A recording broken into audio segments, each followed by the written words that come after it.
네, 오늘 여의도 사사건건에서는 홍석준 국민의힘 의원, 전용기 더불어민주당 의원과 함께 정치권 상황 짚어보겠습니다. 네, 두 분 어서 오십시오. 예, 안녕하십니까. 안녕하세요. 네, 조금 전에 이준석 전 대표가 국민의힘 탈당과 함께 신당 창당을 선언했습니다. 두 분도 기자회견 보셨을 텐데 일단 간단하게 총평부터 좀 부탁드리겠습니다. 어느 분부터 하시겠습니까? 홍 의원부터 말씀해 주시죠. 네. 예.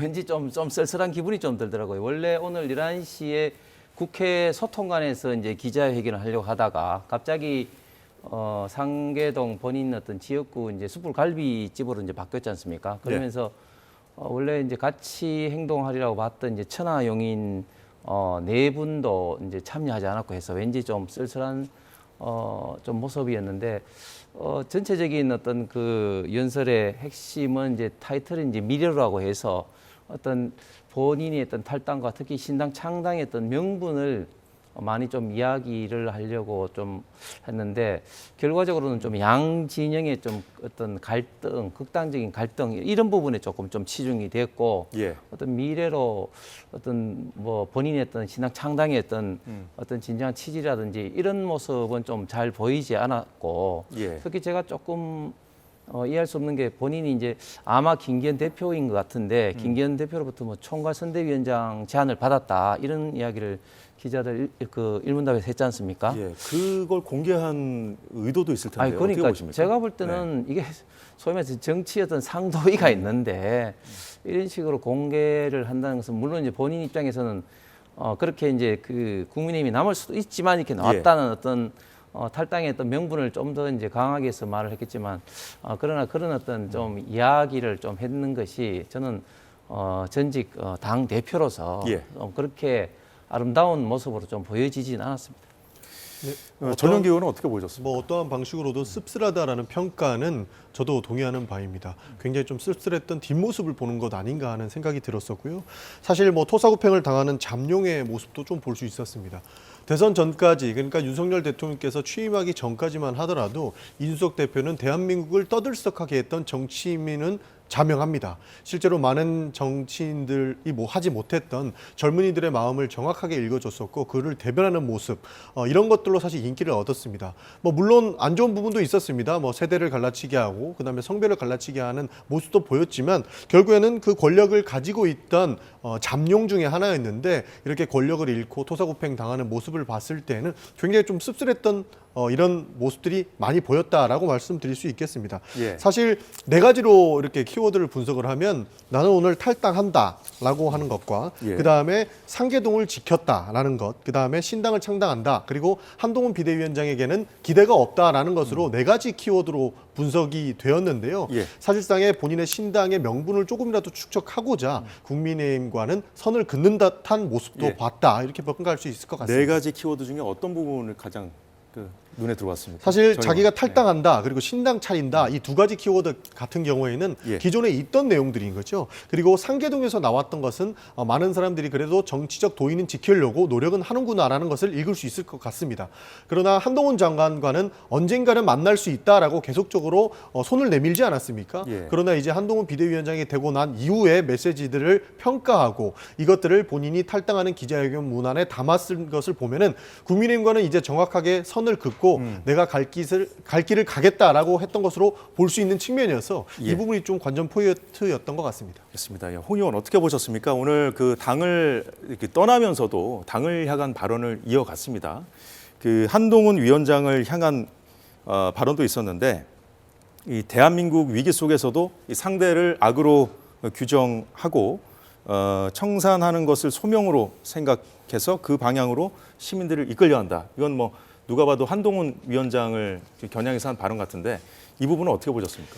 지금 이준석 전 대표에게는 사실 가장 지금 현재 시점에서 가장 원망스러운 사람이 아마 한동훈 비대위원장일 겁니다. 모든 이슈를 한동훈 비대위원장 취임 전후로 해서 다 이제 빨아들이면서 그 이전까지만 하더라도 그 이준석 대표의 어떤 말 한마디 한마디가 언론의 어떤 스포트라이트를 받았는데 그렇게 하지 못한 것이죠. 그러다 보니까 자연스럽게 한동훈 비대위원장에 대한 어떤 라이벌 의식 내지는 조금 섭섭함 뭐 이런 것들 뭐 잡아주지 않는 데 섭섭함 뭐 이런 것도 있을 수 있겠죠. 그래서 이제 그렇게 이제 좀 비판을 했는 것 같은데, 근데 뭐 그런 식으로 보면 이준석 대표야말로 어떻게 보면 좀 나쁜 측면을 보면 어떤 갈래치기 내지는 어떤 비판에 어떻게 보면 참 굉장히 좀 달인이었고 그 명수였죠. 그래서 그런 비판을 한동훈 비대위원장이 하는 것은 제가 볼 때는 그렇게 썩 맞는 표현인 것 같지는 않고, 단지 저는 좀 안타까운 게 이준석 대표야말로 어떻게 보면 우리 대한민국 미래의 아주 귀중한 자산이었는데, 이런 어떤 귀중한 자산이 이후에 어떻든 이렇게 좀 씁쓸히 좀 떠나가는 것이 우리 정치적 입장에서 봤을 때도 좀 안타까운 어떤 그런 생각이 많이 들었습니다. 뭐 씁쓸하다고 하셨는데 사실상 그 나홀로 신당이 그렇습니다. 돼버렸어요. 네, 지금 네. 그 측근으로 분류됐던 청와용인 중에 아무도 그 옆에 서지 않았거든요. 오늘 기자회견장에. 그래서 이제 벌써부터 동력이 떨어진 거 아니냐 이런 지적도 나오던데. 어떻게 굉장히 보십니까? 동력이 많이 떨어졌죠. 지금 시베리아 허벌판에 지금 혼자 이제 나가게 됐는데, 사실 이제 신당 창당 뭐 개혁 신당이라 해서 아주 뭐 야심차게 말은 했지만 결코 이게 쉽지 않은 게, 시도당에 1000명 이상의 어떤 책임 당원이 5개 지구당이 합쳐져야 되는데, 일단은 그런 어떤 기초 작업에서부터 앞으로 신당 창당하는데 굉장히 좀 힘든 그런 과정을 거칠 것으로 생각이 듭니다. 전용기 의원은 어떻게 보십니까? 이제 향후에 공천에서 배제되는 의원들이 만약에 이제 이준석 신당에 이제 함께 한다면 지금과는 또 상황이 좀 달라질 수도 있는 거 아닐까요? 어떻게 보십니까? 뭐 충분히 가능성은 있습니다. 상황이 바뀔 수도 있는 것인데, 저는 그 천하용인 이외에는 많이 갈 수 있는 상황은 안 될 것이다, 이렇게 보고 있습니다. 사실 이준석 대표가 이렇게 신당을 차리겠다고 마음 먹은 것도, 그리고 오늘 탈당 기자회견을 하면서 이렇게 동력이 떨어졌다라는 평가를 받는 것도 사실 빼도 박도 못하는 상황에서 나온다라는 평가를 받기 때문이라고 저는 보고 있거든요. 네. 여기에서 윤석열 대통령이 가지고 있는 그 권력들을 사실 빼앗지 못하는 상황까지 직면한다면 아마 공천에서 배제된 의원들도 신당에 가기 위한 명분은 더 떨어질 것이다. 오히려 국민의힘의 잔류에서 떨어지는 뭐 도토리라도 주워 먹는 게 낫다라는 판단을 하실 가능성이 높기 때문에 사실 이 신당이 성공할 것이라고 하는 평가는 내리기는 좀 어려운 실정까지 온 것 같습니다. 예. 이준석 전 대표 하면 떠오르는 인물 중에 한 명이죠. 안철수 의원인데요. 최근 이준석 전 대표가 안 의원에게 유튜브 생방송 도중에 욕설을 해서 논란이 되기도 했습니다. 안 의원이 오늘 KBS와의 인터뷰에서 이준석 신당에 대한 의견을 밝혔는데 잠시 듣고 이어가겠습니다. 이준석 전 대표가 청년층을 대표한다 또는 뭐 중도층을 대표한다, 이건 잘못된 분석입니다. 오히려 요즘 나오는 여론조사들을 보면 대통령을 계속 이렇게 강력하게 비판만 하다 보니까 호남, 진보, 민주당 쪽에서 오히려 지지율이 훨씬 더 높습니다. 그래서 저 같은 입장에서는 당 총선에 큰 영향은 없을 거라고 그렇게 생각을 하거든요. 그리고 뭐 이 문제는 사실은 이제 새로 오신 한동훈 비대위원장께서 잘 판단하실 것으로 믿습니다. 예, 홍 의원. 네. 그동안 그 이준석 전 대표가 탈당을 하게 되면 보수 분열로 이어질 수밖에 없기 때문에 좀 만류해야 된다, 이런 의견도 있었습니다만 지금 안철수 의원과 생각 같이 하는 의견도 뭐 많이 있는 걸로 알고 있습니다. 실제 그 당내 의견 체감하신 그 여론은 어떻습니까?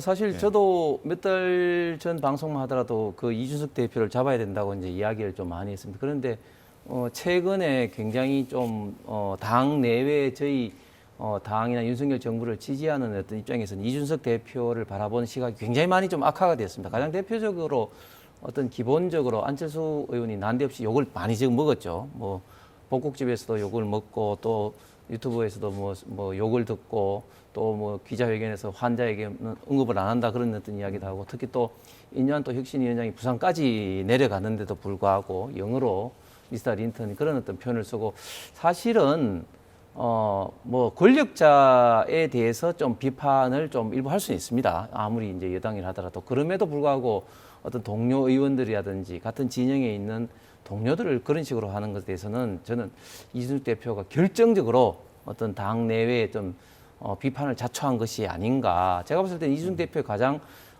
최고였던 언론에 그리고 여론의 관심을 많이 받았던 데가 아무래도 인유한 혁신위원장이 부산에 내려갔을 때라고 이제 생각이 듭니다.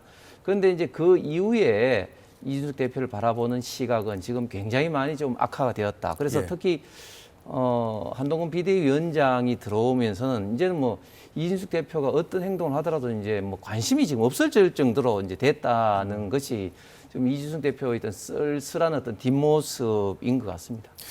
전용기 의원이 보시기에는 어떻습니까? 이준석 그 신당 효과가 이제 지금 막상 이렇게 오늘 이제 디데이가 되고 하는데 이제 관심도가 이제 예상만치 지금 나오지 않았습니다. 그 원인이 뭐라고 보십니까? 타이밍을 잘못 잡은 거죠.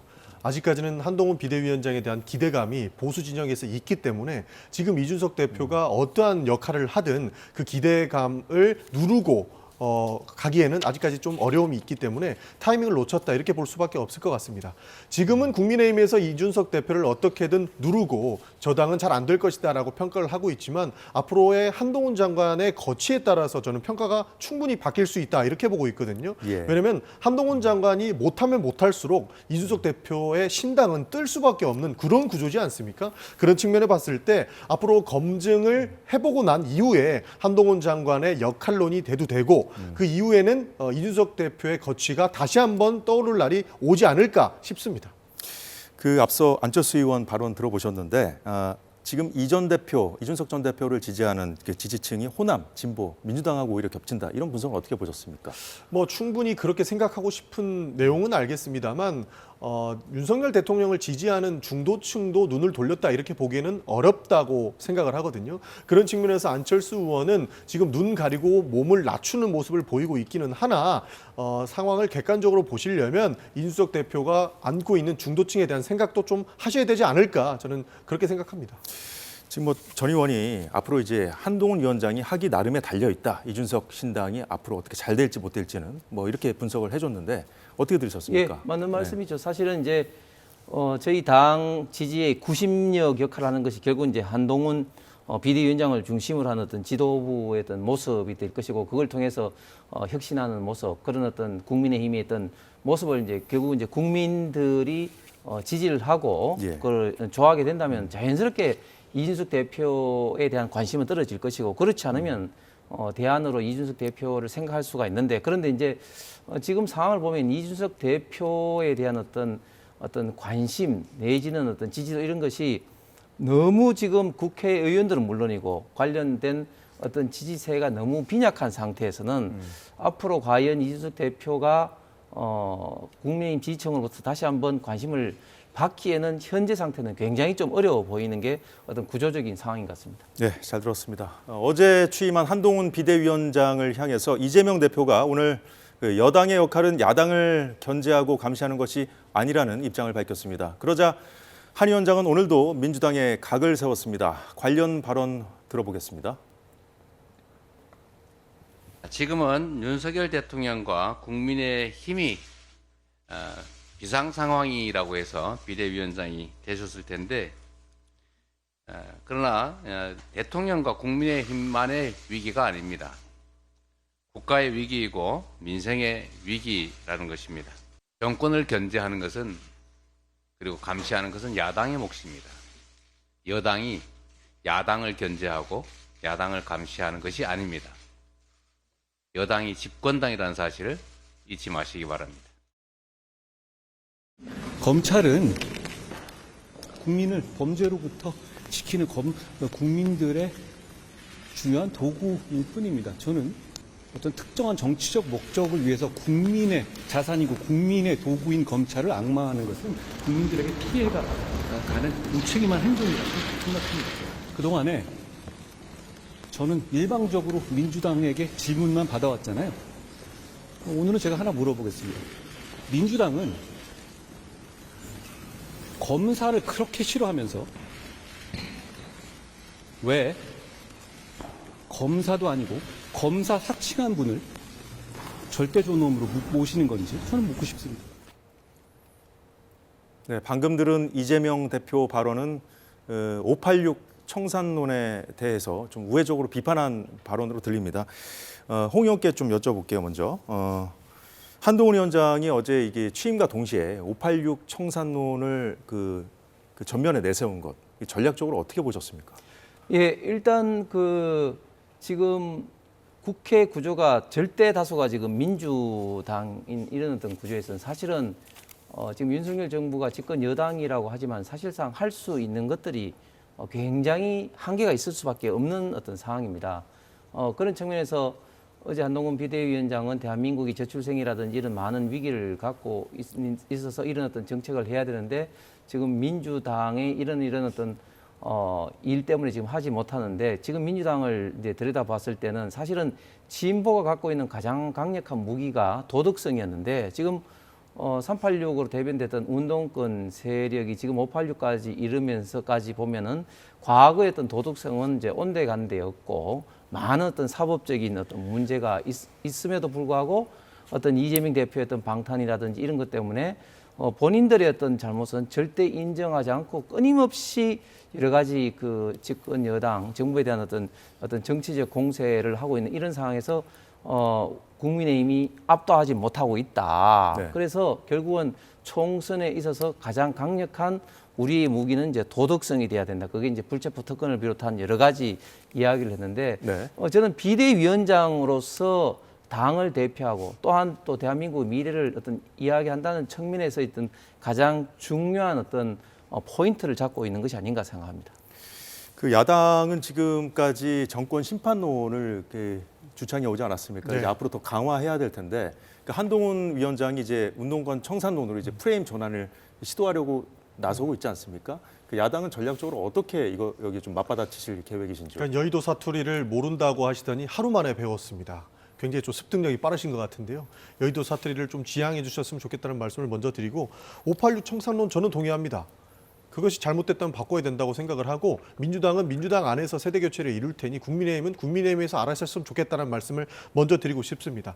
사실 저희가 정권 심판론은 당연히 해야 된다고 생각을 합니다. 조금 전에 홍 의원님께서 말씀 주셨지만 할 수 있는 일들이 굉장히 많은데 민주당 때문에 못하고 있다는 말씀으로 들었는데 저는 이 정부가 해서는 안 되는 일들을 계속적으로 하려고 하고 있거든요. 심지어 해야 하는 살아있는 권력에 대한 수사, 김건희 여사 특검 같은 경우에는 길을 쓰고 거부하고 있지 않습니까? 이런 몹쓸을 봤을 때 이 권력에 대한 견제가 얼마나 중요한 역할을 하는지를 우리 국민들께서 보고 있다고 생각하기 때문에 이번에 586으로 일컬어지는 뭐 네. 세대 교체가 돼야 된다면 민주당에서 적극적으로 해야 된다 생각하고 저도 한마디 할 수 있다면 해야겠다는 말씀 드리겠습니다. 그 뭐 특검법 관련해서 말씀을 하셨는데 앞으로 그럼 그동안 그 해왔던 대로 더 그 특검법 같은 것을 더 이렇게 해야 된다, 수용해야 된다. 지금 오늘도 이재명 대표도 얘기했는데 그런 그 전략으로 계속 나가겠다는 그런 말씀이신죠? 그렇습니다. 지금 네. 내일 상정되는 특검법이 두 가지지 않습니까? 대장동 특검과 김건희 여사 특검인데요. 대장동 이야기가 나왔을 때 우리가 대선 때 무엇이라고 국민의힘에서 지구장창 주장했냐면 거부하는 자가 범인이라고 했습니다. 그런데 대장동 특검 왜 거부하는 거죠? 지금까지 거부할 이유가 하나도 없는데 거부하고 있는 것은 오히려 본인이 했던 말들에 대해서 반박을 할 수 있을까에 대한 질문을 드리고 싶은 거고 살아있는 권력을 수사해야 된다라고 주구장창 주장하셔서 대통령이 된 것이 윤석열 대통령이십니다. 그러면 윤석열 대통령께서는 살아있는 권력인 이제 본인의 배우자의 수사에 적극적으로 임해야 되지 않습니까? 지금까지 역대 정부에서 가족에 대한 수사를 거부했던 전례는 없습니다. 앞으로 새로운 전례를 만들어서 대한민국을 망치지는 않았으면 좋겠다라는 생각을 가지고 있습니다. 지속적으로 해나가야 된다고 생각합니다. 알겠습니다. 홍 의원께 좀 여쭤보겠습니다. 여당은 어쨌든 지금 총선을 앞두고 국민의 어떤 먹고 사는 문제, 민생 문제 이게 더 중요하다는 그런 입장 아니겠어요? 그렇습니다. 예. 예. 당연히 이제 저희 이제 여당으로서 그동안 좀 부족했던 부분에 대해서 이제 총선 공약으로서 더 이제 열심히 이제 정책 개발을 이제 해야 되는 것은 뭐 당연한 거고요. 저도 지금 이제 당의 규제개 추진위원장으로서 뭐 여러 가지 정책을 좀 개발을 좀 하고 있습니다. 조금 전에 우리 정영기 의원이 말씀하셨던 세대 교체, 다른 분들은 이야기 안 하는데 본인이 젊으셔가지고 586 강력하게 지금 세대 교체를 주장을 하시는 것 같고 딱 한마디만 하겠습니다. 당시 문재인 정부 때 특검을 거부하는 자가 범인이라고 이야기한 것은 그때 당시에 문재인 정부 검찰이 이재명 대표를 수사를 하지 않았기 때문에 예. 그런 겁니다. 그런데 과연 김건희 여사 지금 관련돼서 특검을 할 필요성이 있습니까? 지금 문재인 정부 검찰 2년 2개월 동안 탈탈 털면서 굉장히 무리하게 포괄 일제로 묶어서 정말 했습니다. 그런데 91명의 그 통장을 빌려서 위탁 매매를 한 사람 중에 한 사람만 기소가 되었고 그 사람조차도 지금 1심에 무죄가 선고를 받았습니다. 단순히 지금 대통령 부인이라는 이유만으로 그렇게 수사를 많이 한 것에 대해서 그리고 1심에서도 무죄가 판결이 난 상황에서까지 꼭 과연 특검을 해야 되느냐. 그것도 여야가 동수를 추천한 것도 아니고 민주당과 정의당이 추천을 하고 또 인지하는 도이치모터스 사건 말고 인지하는 수사 모든 것에 수사를 하고 피의자 사실 공표하도록 하는 이런 정말 문제투성이인 특검법을 과연 제기하는 것은 저는 총선을 앞두고 정말 가장 나쁜 정치, 정략적이고 총선용 정치 공세라고 생각합니다. 저는 한 가지만 말씀드리고 네, 싶은데 말씀하시죠. 문재인 정부에서 제일 잘못한 게 뭐냐면 윤석열 검찰총장은 그대로 방치했다라는 겁니다. 사실 2년 동안 탈탈 털면서 김건희 여사 수사 다 했다라고 주장을 하시는데요. 2년 동안 탈탈 털 수가 없었던 게 문재인 정부의 검찰총장이 윤석열 검찰총장이었습니다. 어떻게 수사가 이루어졌겠습니까? 김건희 여사의 녹취록에 과거에 나왔던 거 보면 알아서 긴다라는 이야기가 있습니다. 그게 가능했던 시절이었던 것 같아서 저는 그 부분이 제일 잘못했다고 생각이 들고요. 예. 김건희 여사 같은 경우에는 조사를 한 번도 받지 않았기 때문에 특검을 해야 된다라는 입장은 유지해야 된다고 생각합니다. 이제 전 의원께서 이제 특검의 당위성에 대해서 재차 말씀을 해주셨는데 지금 홍석준 의원의 의견도 들었고요. 지금 여당에서는 한동훈 위원장이 직접 이렇게 거론을 했죠. 민주당을 비판하고 있는 또 다른 한 축으로서 운동권이 주류인 민주당이 이 다수당의 폭주를 하고 있다. 이렇게 좀 규정을 하고 있어요. 그러니까 쉽게 말해서 그 먹고 사는 문제, 민생과는 좀 관련이 없는 걸로 계속 그 폭주를 하고 있다. 이런 식으로 지금 그 반박을 하고 있는데 여기에 대해서는 어떻게 보십니까? 한동훈 비대위원장께서 국회 예산안을 보시면 윤석열 정부가 얼마나 많은 민생 예산을 삭감했는지를 한번 봐야 될 것 같습니다. 지금 많은 언론 보도에 나오지만 저는 당의 청년위원장으로서 청년들이 결국에는 대기업과 중소기업의 임금 격차를 줄이는 내일 채용 공제에 대한 예산만 삭감하지 말아달라고 그렇게 환경노동위원회에서 주장을 했는데 그거 앞으로 신규 사업은 아예 폐지를 했습니다. 이런 예산, 민생 예산 다 잘라놓고 정치적인 사업만 가지고 와서 이렇게 민생은 내팽개치고 정치적인 사업만 이야기한다라고 하는 것은 한동훈 장관이 하지 말아야 된다고 이야기하시는 여의도 사투리다. 저는 이런 말씀으로 돌려드리고 싶습니다. 홍석준 의원이 뭐 짧게 반론 예, 해주시죠. 지금 윤석열 정부가 그 건전 재정을 유지하면서도 OECD에 의해서 성장률, 물가 상승률, 그리고 주가 수익률, 그리고 실업률 등을 이제 4개 지표를 봤을 때는 뭐 2위라고 평가를 했습니다. 그럼에도 불구하고 서민들에게는 어려운 게 기본적인 그런 상황인 것은 인정합니다. 그럼에도 불구하고 지금 문재인 정부하고 비교하면은 정말 건전한 재정 속에서 지금 최선을 다하고 있다. 지금 전영기 의원이 말씀하신 저런 어떤 사업 하나하나는 지금 현재 재정 상황 때문에 어떤 것은 굉장히 늘어난 부분도 있고 줄어든 부분도 있죠. 그걸 가지고 민생경제 예산을 다 싹둑 잘랐다. 이런 건 좀 심소봉대하는 것 같습니다. 어제 한동훈 위원장 불체포 특권 포기를 언급하면서 이재명 대표와 달라야 하지 않겠냐고 했습니다. 그런데 불출마 선언도 이재명 대표를 겨냥한 거란 해석이 민주당에서 나왔습니다. 비명계 이원욱 의원이 이재명 대표의 대표직 사퇴를 거듭 요구하면서 한 말입니다.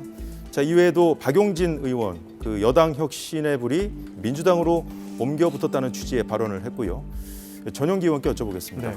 자, 한동훈 비대위 출범에 맞춰서 지금 민주당에서는 이제 공세를 강화하고는 있습니다만 그 내부에서 이렇게 위기론도 흘러나오고 있거든요. 이 상황은 어떻게 보십니까? 당연히 한동훈 장관이 잘하면 민주당이 정말로 망가질 수 있다는 것에 대한 공감을 하지만요. 이재명 대표가 물러나야 된다라고 하는 것은 절대 공감할 수가 없습니다. 사실 이번 총선은 윤석열 정부의 실정을 명확하게 국민들께 알려주리는 총선으로 구도가 이미 잡혀 있습니다. 여기에서 이재명 대표가 물러나고 새로운 사람이 온들 이 명확하게 짜여진 윤석열 정부의 실정을 심판하는 선거를 어떻게 승리하겠다라고 하는 그런 구체적인 대안이 없기 때문에 이재명 대표의 중심으로 저는 총선을 치러야 된다고 생각하기 때문에 저기에는 생각을 동의하기가 어렵다라는 말씀 드리고 싶습니다. 네, 이재명 대표 사퇴 문제와 더불어서 지금 네. 또 이렇게 당내에서 얘기가 나오는 것이 우리도 뭔가 쇄신하는 모습, 그런 어떤 새로워지는 모습을 보여줘야 되지 않겠느냐, 뭐 이런 요구거든요. 저 그 부분에서는 100% 동의하지만 그 쇄신의 기준이 이재명 대표의 사퇴다라고 하기에는 이거는 권력 투쟁으로 가기 위한 초석으로 보고 있습니다. 사실 이재명 대표만 사퇴하고 이재명 대표만 불출마하면 모든 것이 끝난다라고 보기에는 지금 정치 사안들이 너무 많이 벌어져 있지 않습니까? 이재명 사퇴하고 나면 이재명 측근이라고 분류되는 사람들 줄 사퇴를 요구할 것이고요. 그 이후에는 뭐 586이라든지 기본적으로 사퇴해야 된다고 주장하는 사람들이 우후죽순 나올 거라서 이것은 권력 투쟁용 성과밖에 안 된다라고 저희가 말씀을 드린 것이고요. 결국에 다른 쇄신 요구들도 결론은 목표는 이재명 대표 사퇴로 귀결될 것이기 때문에 결국에는 정치적으로 본다 그런 말씀이십니까? 모든 것이 거기에서 먹혀 들어가는 잘못된 방향으로 흘러갈 가능성이 크기 때문에 예. 일단은 결론부터 세워놓지 말고 과정부터 쇄신을 해야 된다는 것을 저는 먼저 주장하는 것입니다. 홍석준 의원은 어떻게 보십니까? 지금 그 민주당 내에서 그래도 뭔가 한동훈 비대위 출범에 맞춰서 우리도 뭔가 좀 바뀌어야 된다 이런 얘기를 하는 의원들이 지금 계속 나오고 많죠. 있거든요. 많고 역대 총선을 보면 사실은 보수 쪽보다는 진보 좌파 쪽이 그런 어떤 뭐 쇄신 혁신의 모습을 사실은 좀 더 보일 때가 있었습니다.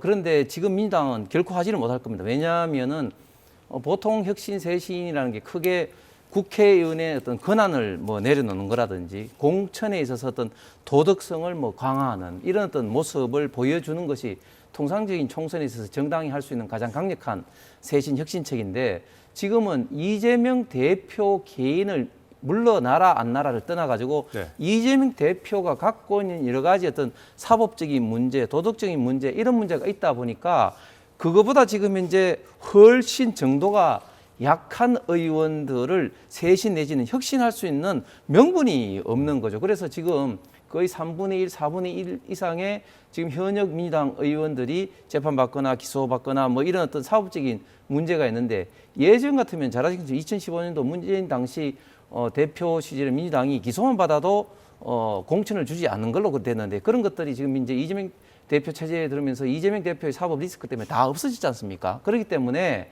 지금 현재 민주당은 쇄신해야 된다, 혁신해야 된다 그런 어떤 요구는 많으나 네. 실질적으로 그것이 정책화하고 그리고 또 공천으로 이어지기는 구조적으로 굉장히 어렵다. 이런 어떤 점들이 내년 총선에 민주당이 제가 볼 때는 가장 큰 위험 요소일 겁니다. 저희도 한마디만 드리면 말씀하시죠. 혁신하고 네. 쇄신해야 되는 건 당연합니다. 그래서 조금 전에 청산론 나왔을 때도 저는 일부 동의한다고 말씀을 드렸는데요.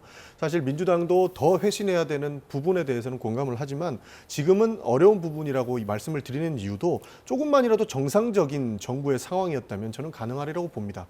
그러면서 사법 리스크를 계속적으로 운운하시는데 군사정부 때는 탱크로 탄압을 했고요. 검사정부 때는 사법으로 탄압을 합니다. 없는 사건들을 만들어내면서까지 이렇게 사법 리스크 운운하는 것들은 정확하게 정상적인 상황으로 좀 볼 수 없다고 생각을 합니다. 민주당은 과거에 탄압에 억눌렸던 건들이 많습니다. 김대중 대통령도 내라는 모로 사형을 받으셨어요. 그런 상황 속에서 꿋꿋하게 이겨냈고 정상적인 정부를 이뤄냈을 때 우리가 쇄신의 목소리를 낼 수 있다라고 보기 때문에 지금 현 상황에서는 일단 내년 총선에 승리를 이끌어 놓고 쇄신과 혁신의 승리에 박차를 가해야 된다. 저는 그렇게 생각합니다. 지금 하신 발언을 좀 되짚어 보면 그 이재명 대표의 사법 리스크 관련해서 아직 뭐 수사나 재판이 진행되는 상황에 대해서 뭐 죄가 없다, 무죄다 이렇게 확정해서 말씀하시는 겁니까? 그렇게 확정할 수는 없겠지만요. 없는 사건까지 이렇게 탈탈 털면서 가지고 나오는 것 정상적인 상황은 아니다라는 것을 말씀드리고 싶은 겁니다. 제가 한마디 어떻게 한번 들으셨습니까? 생각하겠습니다. 예. 지금 간단하게 좀 부탁드리겠습니다. 민주당은 검찰 독재다, 검찰 탄압이다 하는데 결국은 결정은 사법부, 법원에서 하는 겁니다. 수사를 하는 것도 압류라든지 그런 모든 어떤 그 수색이라든지 그런 어떤 영장 발부도 결국은 사법부에서 하는 것이고 그리고 결국은 1심, 2심을 거치면서 최종심까지 결정하는 것도 결국은 사법부입니다. 그러면 그런 어떤 사법부까지도 부정한다면 과연 민주당은 지금 이제 자유민주주의 기본을 지금 부정하는 것이죠. 그러니까 그것은 말이 지금 안 된다는 거죠. 그러니까 앞뒤가 맞게끔 잠시만요. 김건희 제가, 특검도 예. 같이 하자라는 겁니다. 알겠습니다. 그 민주당 얘기로 바로 이어가 보도록 하겠습니다. 민주당 그 내부 공천 관련돼서 좀 말씀을 좀 이어가 보도록 하겠습니다. 총선 예비 후보 공천 심사에서 최근에 이제 부적격 판정을 받은 최성 전 고양시장이 이낙연 신당 합류를 선언했고요. 그 음주운전 전력에다가 이제 탈당 경력이 있었던 이용주 전 의원이 적격 판정을 받아서 논란이 되고 있습니다. 이 공천 관련된 파열음이 계속 나오고 있는데 이런 상황은 어떻게 진단하고 계십니까? 사실 그 검증위원회에서 기초적 단계를 검증하고 예비 후보로서 자격을 부여할 것인지 말 것인지를 결정하는 겁니다. 이런 파열음들이 계속적으로 나오는 것은 검증 단계에서 제대로 된 검증이 되지 않았다라고 하는 것은 저는 100% 반성해야 될 부분이라고 합니다. 국민들께서 생각했을 때 파렴치한 범죄를 지은 사람들은 당연히 검증 단계에서부터 걸러졌어야 됐는데 그러지 못한 부분에 대해서는 당연히 유감을 표현해야 된다고 생각하고 반성해야 된다. 그리고 다시 한번 검증을 할 필요가 있다라는 말씀을 좀 드리고 싶고요. 예. 사실 최성우 의원 같은 경우에도 이런 부분도 생기지 않게끔 잘 감안을 했었어야 됐는데 이 부분도 잘 못한 부분이 있는 것 같습니다. 다만 뭐 최성 전 시장이라든지 이번에 검증 단계에서부터 당과 불화로 인해서 이렇게 검증을 통과하지 못한 부분들 같은 경우에는 사실 숨겨진 내막이 더 많은 것으로 저는 파악을 했거든요. 네. 간단하게만 설명을 드리면 후보자 그 선정 과정에서 당에 소송을 건다든지 해당 행위를 가장 많이 했다라고 검증위원회에서 밝힌 만큼 아직까지는 갑론을박이 있는 상황이기 때문에 해당 부분들은 좀 더 토론을 해봐야 되는 것이고 잘못된 부분은 바로 잡아야 된다. 저도 그렇게 보고 있습니다. 근데 이제 문제는 이제 불이익을 받는 인사들이 좀 비명계에 집중돼 있고 더 나아가서 친명계 인사들, 핵심 인사들이 좀 뭐 자객 공천으로 나가고 뭐 이런 식으로 되다 보니까 계파 갈등을 더 키우는 거 아니냐 이런 지적이 나오고 있습니다. 그렇습니다. 그 부분은 네. 굉장히 부적절하다고 보고 있습니다. 이재명 대표께서는 자객공천은 절대 없다라고 했고 민주당의 안규백 전략공천위원장도 자객공천은 없을 것이다라고 이미 그 갈등을 봉합하는 메시지를 한번 내셨고요. 그러나 추가적으로 검증위원회에 통과된 이렇게 친명 인사들의 부적격 논란 같은 경우에도 조금 전에 말씀드렸던 것처럼 부적절한 부분에 대해서는 재검증을 하든지 다른 방안을 찾든지 저는 결단을 해야 될 때다 그렇게 생각합니다. 홍석준 의원 네. 이제 한동훈 비대위원장이 이제 출범하면서 좀 여당 내에서도 뭐 인적 쇄신이 이루어지지 않겠느냐. 이제 당내 분위기도 좀 뒤숭숭한 걸로 알고 있는데 일단 야당 상황 지금 우리가 얘기하고 있지 않습니까? 네. 이렇게 그 공천 관련해서 파열음이 계속 그 계파 갈등으로 이어진다면 네. 이재명 대표에 대한 어떤 거취 압박이 좀 거세질 수밖에 없지 않겠습니까? 어떻게 예, 보십니까? 그렇습니다. 지금 민주당이 사실은 이제 시스템 공천이라 해서 굉장히 이제 자랑을 하는 게 본인들은 다 경선까지는 다 들어간다 이렇게 이야기하는데 그게 이제 조금 이제 거짓말인 게 민주당이 1단계로 적격성 심사라는 걸 거쳐서 여기서 컷오프를 시키고 여기 통과하신 분들에 대해서 이제 경선 이제 룰로 이제 가는데 이제 여기에서 지금 결국 이제 도덕성 적격성 심사의 어떤 기준이 사실상 친명이냐 비명이냐 이런 어떤 잣대로 지금 되고 있다. 그래서 조금 전에 말씀하신 최성시정이라든지 이런 분들 같은 경우는 뭐 떨어지게 되고 그리고 적격성 심사에서 문제가 없다고 했지만 언론에서 이제 문제가 되는 어떤 정의찬 씨라든지 이런 분들은 이제 마지못해서 이제 다시 불합격시키는 이런 어떤 과정을 거치면서 이런 분들이 자연스럽게 1월 초에 창당 이미 선언을 한 이낙연 대표의 어떤 신당에 이제 가서 굉장히 좀 신당에 좀 파워가 좀 힘이 실리는 것이 아닌가 이렇게 예상이 되고 지금 한동훈 비대위원장이 사실은 이제 지역구도 비례도 안 하겠다고 선언을 했는데 저는 참 이게 무서운 선언이라고 개인적으로 생각합니다. 왜냐하면 여당에도 무서운 선언. 왜냐하면은 당 외에는 이제 확실하게 이제 이재명 대표를 중심으로 민주당과는 도덕적으로 이제 차별하겠다는 것이고 그다음에 당 내적으로는 본인도 이렇게 선출직으로 특히 안전하게 갈 수 있는 비례라든지 뭐 이렇게 갈 수도 있음에도 불구하고 모든 것을 내려놓고 이 총선에 비대위원장으로 전력 투구하겠다 이런 것을 선언하면서 당내 혁신을 원칙에 예외 없이 이제 하겠다는 이런 어떤 사실은 메시지이기 때문에 굉장히 지금 당내에 던지는 어떤 메시지가 저는 무섭다고 알겠습니다. 생각합니다. 홍 의원 지금 설명대로 그 한동훈 비대위원장이 앞으로 계속 뭐 불출마 선언도 이제 이재명 대표와 좀 차별화된 그런 행보를 계속 보일 거란 말이죠. 거기와 더해서 이제 이낙연 전 대표가 이 탈당을 예고한 시점 이제 한 나흘 정도밖에 남지 않았습니다. 굉장히 상당한 부담으로 작용할 것 같은데 이낙연 전 대표의 행보 마무리해서 어떻게 보고 계신지 좀 말씀해 주십시오. 그 한동훈 장관 같은 경우에는 바로 대선 가도로 가려고 하는 모습을 볼 수 있다라고 봅니다. 사실 윤석열 대통령이 되는 케이스를 봤기 때문에 굳이 국회에서 목소리를 내지 않아도 되겠다라고 하는 판단이 있었던 것 같습니다. 크게 그래서 의미를 부여하지 않는다는 크게 말씀이십니까? 의미는 없다고 생각합니다. 왜냐하면 대통령의 꿈이 있다라고 저는 그에 대한 욕심을 보는 것이지 의미는 없다라고 보고 있고요. 지금 이낙연 대표 같은 경우에도 갈등을 봉합하지 못하면 신당을 창당할 것이라고 이야기를 했기 때문에 민주당에서는 어떠한 방식으로든 갈등은 봉합을 해야 될 것 같습니다. 아직까지 기회는 여러 가지 남아 있는 것이 28일 되면은 그 지금 언급되는 3총리 중에 2분 정도를 만날 그런 시간이 되거든요. 그분들을 만나고 차츰차츰 결국에는 그 권력의 배분이라고 하는 건가요? 합의점을 찾으실 거라고 보고는 있습니다. 그러나 이낙연 대표께서 신당을 창당한다고 한다면 저희는 절대적으로 동의할 수는 없다라고 말씀드리고 싶습니다. 그렇습니다. 이제 며칠 남지 않았는데 일단 지금 삼 총리가 이렇게 움직이는 그 모습 자체가 예. 그 이재명 대표에겐 좀 부담이 되지 않겠느냐 이런 해석도 있어요. 그러니까 일단 삼 총리 선대위원장설은 당에서 공식적으로 그런 일 없다라고 부인한 바 있고요. 여러분들께서 참여를 하실 수 있겠습니다만은 이재명 대표가 이 선으로 후퇴하고 그분들이 이끌어 나간다라고는 생각하지 않습니다. 기본적으로 이재명 대표가 이끄는 총선은 반하지 않을 것이고 선대위원장으로 총리들께서 와 주신다면 충분히 환영할 바다 저는 그렇게 보고 있습니다. 마지막으로 좀 짧게 여쭤보겠습니다. 일단 이낙연 전 대표는 탈당할 가능성이 좀 커 보이고요. 만류할 방법은 없어 보입니다. 이제 이재명 대표 체제로 계속 지금 야당은 가겠다는 것인데 여당은 전략적으로 어떻게 보십니까? 이재명 대표 체제로 쭉 총선까지 간다는 거. 이낙연 대표가 사실 제시한 게 원칙과 상식 그룹에서 했던 통합 비대위를 했는데 그것을 지금 이재명 대표가 받을 수는 없을 거라고. 왜냐하면 이제 공천권을 이제 포기해야 되는 거니까. 그렇게 되면 이낙연 신당은 사실은 이준석 신당과는 차원이 다른 파괴를 봅니다. 왜냐하면 이낙연 대표 같은 경우는 사실은 지류가 아닌 민주당이 본류이기 때문에 그러니까 그런 어떤 구도에서 선거가 치러지게 된다면 굉장히 민주당에는 구도적으로 굉장히 큰 어떤 불리함을 안고 시작한다고 생각합니다. 예, 잘 들었습니다. 시간 관계상 오늘은 이 정도로 정리하겠습니다. 예, 지금까지 홍석준 국민의힘 의원 그리고 전용기 더불어민주당 의원이었습니다. 고맙습니다. 감사합니다. 감사합니다.